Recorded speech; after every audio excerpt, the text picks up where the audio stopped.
નમસ્કાર ખેડૂત મિત્રો, કોઠારી ઇરિગેશનની યુટ્યુબ ચેનલમાં આપનું સ્વાગત કરીએ છીએ।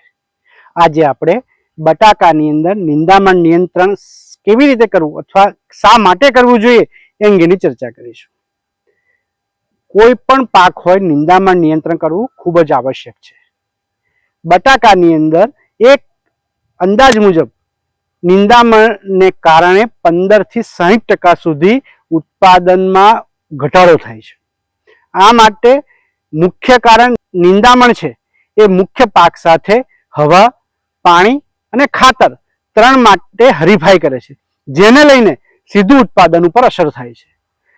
જો મુખ્ય પાક કરતા નિંદામણ છે ખાતરનો વધારે વપરાશ કરે છે, એટલે બને એટલું નિંદામણ નિયંત્રણ વહેલું કરવું જોઈએ।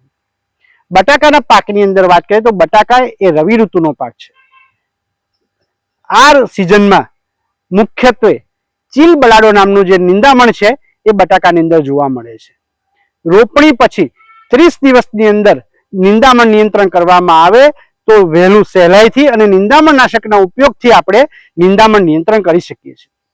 આ માટે નિંદામણ નાશક તરીકે મેટ્રિબ્યુઝિન 70% WP આ જે નિંદામણ નાશક છે એનો ઉપયોગ કરવો જોઈએ। જે આપના ખેતરમાં આ નિંદામણ નાશક છે તેનો ઉપયોગ પ્રતિ એકર 100 ગ્રામમાંથી 8 થી 10 પંપ કરીને કરવો જોઈએ, જે તમારા ખેતરમાં જોવા મળતા નિંદામણ ઉપર આધાર રાખે છે।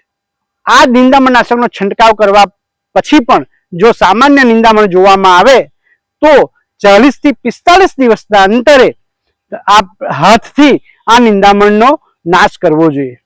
આ અંગે વધુ માહિતી મેળવવા માટે કોઠારી કંપનીના એગ્રોનોમી ટીમનો આપ સંપર્ક કરી શકો છો। સ્ક્રીન ઉપર આપવામાં આવેલા નંબર પર સંપર્ક કરી શકો છો। આ અમારી યુટ્યુબ ચેનલને લાઈક ના કરી તો લાઈક કરો, સબસ્ક્રાઇબ કરો અને આપણા મિત્ર મંડળમાં આ વિડીયો વધુને વધુ શેર કરો, જેથી આ અંગે વધુ માહિતી તેઓ મેળવી શકે। આભાર।